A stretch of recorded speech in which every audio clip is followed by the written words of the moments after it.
Hello there, welcome and thank you for joining us on another edition of the Evening Review. My name is Ogito Greg, and in studio with me this evening Mr. Mahongora Kavihuha, the Secretary General of the Trade Union Congress of Namibia, TUCNA. How are you, sir?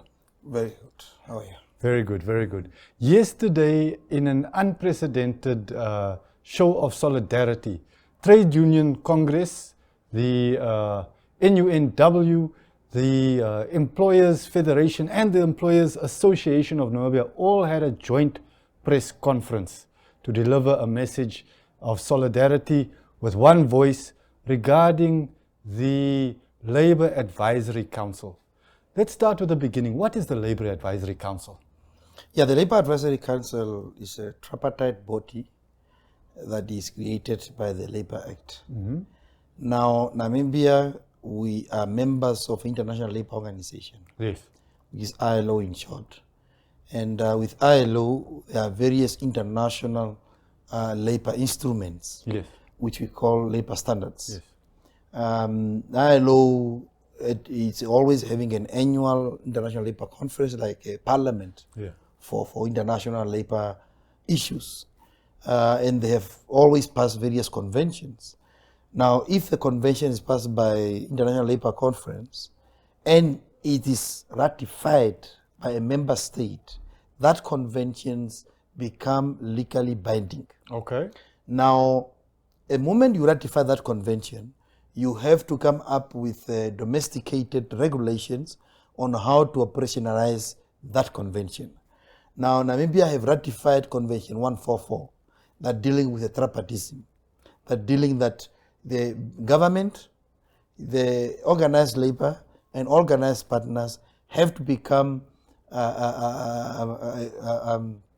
partners, equal partners in determining and putting forth the agendas of the labor sector. Okay. So, in operationalization of the Convention 144, which tripartism, in our Labour Act, we introduce a structure called Labour Advisory Council. Okay. On the tripartite basis, where government is sent for, organized labor sent for, and organized business sent for. Four representatives. 4 representatives. So we have 12 plus a chairperson that is appointed by the minister. Okay. So what is that one? It means that the government independently have to sit and select who will be the representative in the Labour Advisory Council. Yes.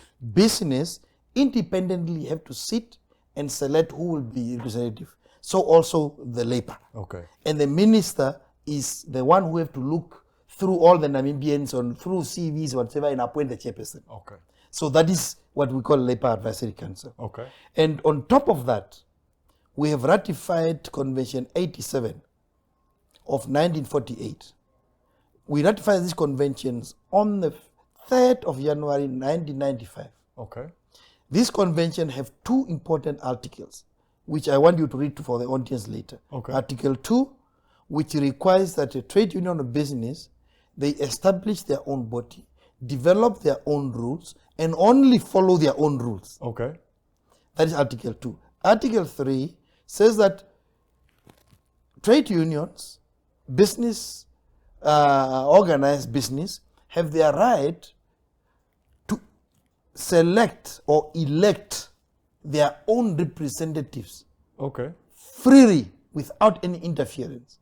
Now, if you are talking about the Labour Advisory Council, the 4 that should come from a business, the 4 that should come from the employer, the 4 should come from government. Yes. Each constituency have to elect their representative freely. Yes.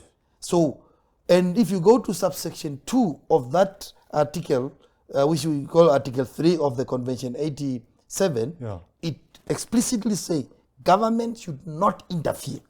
Okay. So what does that mean? It means that as an organized labor, as an organized business, and government on their own, we are not going to interfere with their selections. Yeah. We have to sit, look at the agenda, look at our capabilities, look at whatever we think is in the interest of the organized labor and business, and we select independently our caterers. Yes. Not for someone to come and tell us, no, you cannot bring this one have served longer than this one, you cannot do this, you cannot do that one. Because we are matured individuals that are running matured institutions, who knows what are the principal agendas of those constituencies. I see, yes. So no one have that right to come and do that. Okay. And that's why we have joined forces in order to protect convention, the commitment that we made under convention 144 as supported by convention 87. Okay. That is where we are, because the labor aid is not explicit. Yeah. We are mentioning this one because these are very explicit legal instruments that we have, because they have went through parliament that the labor aid have went through as well. But now, bring us up to speed. What happened in terms of the current Labour Advisory Council? Or is there a current one? No, the last Labour Advisory Council, its term expired in February. Okay. And it was extended to May. Okay. And from May to now, there's nothing. Uh-huh. However, last year in December, the minister extended invitation to stakeholders or to social partners. Yeah. And then we submitted the names of our representatives. The social partners, that's now the unions and the organized business. Yeah. I see, okay. And you submitted? We submitted already in December. Yeah. And then a few weeks ago, he wrote another letter to us to say that no, he want a comprehensive CVs, and he want, in those that have 3 members, he wants 6 names, and those that have 1 member, he wants 2 names, of which we wrote back and said that take what we have, is all what we have. Yeah. You don't have any business to come and tell us how to go and further carry out further screening and further whatsoever. We have already done due processes internally. We have screened our members. We have looked at those CVs that you want to go and look, and we have know that who is the best person to be placed where to represent the interest of each and every constituency. In terms of the unions, TUCNA and NUNW, those are the 2 big umbrella bodies for unions in the country. And each one has submitted their nominations. Yes. And are you saying that by the minister asking for CVs and alternatives, he actually wants to vet your choices and then pick which one he prefers? Basically, that's what we want to do. I see. He want to vet our processes. He want to undermine our internal abilities and capabilities of making our own independent decisions. And all those kinds. That's why we said, no. We need to protect and defend what our parliament have ratified, what our parliament have satisfied. And with this joint press conference that you held, along with organised business, being Namibia's Employers Federation and the Namibia Employers Association, that means that organised business and organised unions are now in the same... We are in the same boat. In the same boat. And if we have to remain undermanned, we are also going to take a joint further actions in order to address and defend our credibility and our existence as organizations. Can you explain to us why is the Labour Advisory Council, why is it important? What work does it do? What work is doing is advise the ministers on labour issues. Okay. And labour issues could be expanded as well too, because economic issues also have impact on labour. Yes. So we give guidance on how the dispute can be resolved. We give guidance on which policy to be implemented. We even declare some of the services. Like we have a duty. There are 2 statutory committees of Labour Advisory Council, Essential Service Committee, which designate various services, whether it's essential or not essential. We have also a dispute resolution committee that look at the processes and what instruments should be in place in order to mitigate conflict, avoid conflicts where possible, and also to make sure that there is a harmonious relationship and even the image of the country is built so that we can invite and attract more trade, more investments, and make Namibia beautiful countries for anyone to live in. Yeah. So it's very important, critical body, and that's why even in the tripartism and independency of the 3 constituencies, it is a cornerstone of the ILO existence. Social dialogue is what the ILO is promoting. Yes. And we are talking about more than 100 countries that are member to International Labour Conference, including ourselves. Yes. So we go, and when we meet with the ILO, we talk about genuine social dialogue, respect to tripartite constituency all this kind of thing. But when we are, in practice, it looks like through these actions, we are doing opposite. And that's why we need to remind our minister that please come back to your senses. Let's respect each other. Let's treat each other with dignity. And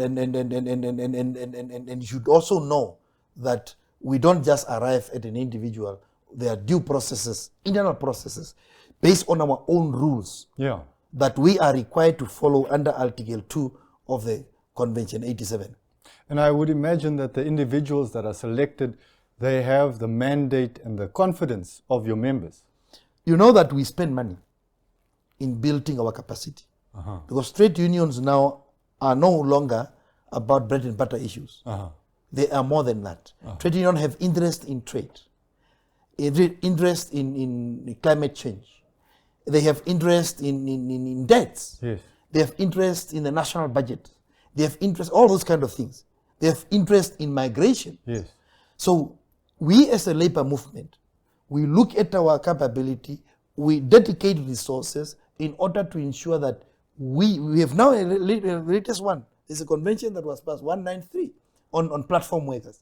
So it's a new ways of work that is coming in. Yes. We have already identified a few individuals that we are capacitating through various interventions to make sure that they become our think tanks when it comes to platform work. I see. So now when we are making our selections to anybody, we look at all these kind of things and know that, okay, who will go where to deal with what at what level, and what could be the agenda that the next structures will take forward when we have to deal with this. I mean, when we have to select or elect our representatives. Okay, Mr. Kavihuha, we'll just leave it there for a moment because we'll be right back after this commercial break. Please stay with us.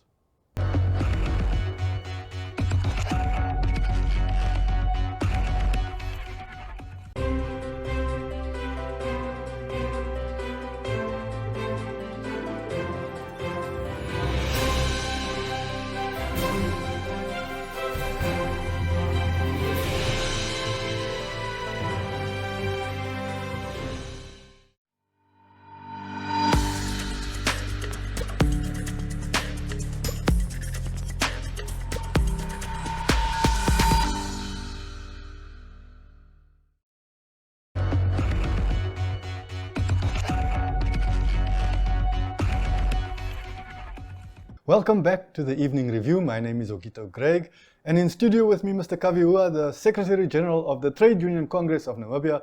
We continue our discussion regarding the tripartite system that we have here in Namibia, being organized business, organized labor, and government. And Mr. Kavihuha, before we continue looking at the Labor Advisory Council, you touched on a very sensitive point a moment ago, which is platform workers.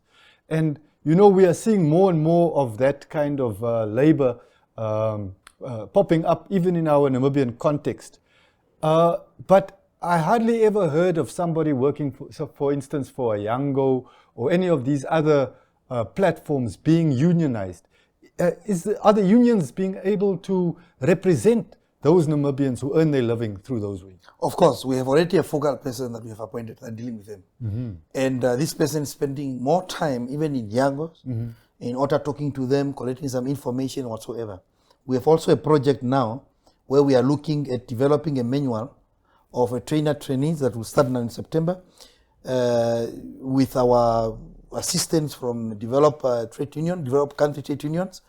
So we are hard at work. Excellent. And now if there is any tripartite structure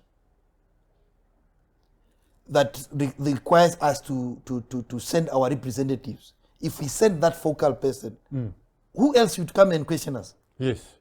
While we are doing all these kind of things in order to make sure that we make our ways, we make our contributions, and we play our role when we are on the table, someone has to come and undermine it. And that's very, very, very, very, very critical and painful to us. It must be somebody with the background, exactly, with the information, with the institutional knowledge, to make those decisions. Yeah, so we of course we are working on it. Yeah. And as far as the union concerned, we are on par on it. In the statement that you jointly released, it did say that this is a critical time in terms of labor policies and laws in Namibia. Could you elaborate a little bit about the landscape? What is changing? Where is it essential that this important representation is there so that the voice of organized workers, the voice of organized business, and even government, all the voices can be heard before decisions are made? You know, what we should understand is that the law that we have is from 2007. Okay. And the geopolitical situation, the global market situation, all those things have changed. Yes. We are now talking about Africa Free Economic Area. Yes. We are talking about that is in Libo, Yeah. AGOA. We are talking about new development. You have seen now that even Iran is coming to become a major player. Yes. In both investments and all those kind of things. And their investments and trade are the one that promote employment. Yeah. Employment, when there's employment, then there is a members of trade unions, there is also business. Yes. Yeah. So it's very important that if you're looking at the latest development, it tells us that our labor reform that we're going to do under the Labor Act is not going to be a joke. It's going to be a major reform. Yeah. Even the definition of workplace Yes. must be looked at, because if you are working from home, you are working. Yes. Yes. But There's the also- traditional definition is that I must come in, clock, sit, go home. Yes. Yes. So it tells you that the dynamics of the labor market is changing completely. fundamentally. Yeah, and that need to be guard against in our instrument. Yes. And that's why we cannot compromise, both the labor and unions. We cannot compromise at any platform at this level where we can bring an inexperienced person who haven't experienced all and trained and exposed to all these dynamics. Because we need to make sure that we tighten all loopholes in the current law, Yeah. and it should respond to the new dynamics Yes. that are coming up. And that's why the selections of trade unions and employer organizations what on various bases looked at. And that's why we are fighting for it. And not only this, because if we give it now, it tells us next year the government will come with another body. And NTA requires trade union to be there, an employer. He will also come and say, no, I don't want this person because he's working for Coca-Cola. I want a person who works for education, for argument's sake. But the person who works for Coca-Cola, we have trained that person in Tibet as a union. Yes. And that is our person. Yeah. Not for you. If you have a cleaner that we have trained in macroeconomic issues, and we have to send him to represent us at the Ministry of Finance, it is our choice. Not for you to come and look at his or her CVs and try to redeploy. So what we are saying is that if we allow this to continue, where is it going to end? I hear you. And who will be the trade unions? Who will be the employer organization in this country? So we are requesting the minister to keep his justifications of wanting to control trade unions for himself.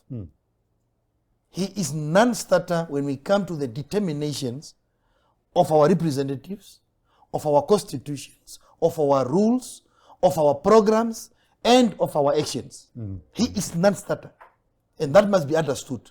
He represents the state. His role is there. That he coach his 4 representatives for LAC. Ourselves will continue doing our own activities independently. Yeah, I understand. Let's take a step back and look at the macro picture, the state of the Namibian worker in general. Do you think that there's been progress made? I mean, we know for a fact that we are facing severe unemployment, but even if you get employed, the salary you earn is often peanuts, the working conditions are often harsh, and the benefits are often very limited. Do you think Namibian workers in general, are we better off now than we were maybe 10 years ago? No, we are very bad worse. Worse. Worse. Uh-huh. We are very worse now, in the sense that the recent statistics have shown us that close to 52% of a working Namibian population earn less than 2,000. And if you go to the living standard of Namibia, a few years ago there was a study that tells us that housing prices in Namibia is the second to Dubai in the world. Sure. that tells you that our living standard. Yeah. And these are the issues that should preoccupy us. How do we change Yeah. the labor market? How do we transform it structurally so that the salaries become better and everyone enjoy employment that you get? Yeah. Yeah. So, and that is cause. That's demonstrate that our bargaining system, the collective bargaining system, has failed. Uh-huh.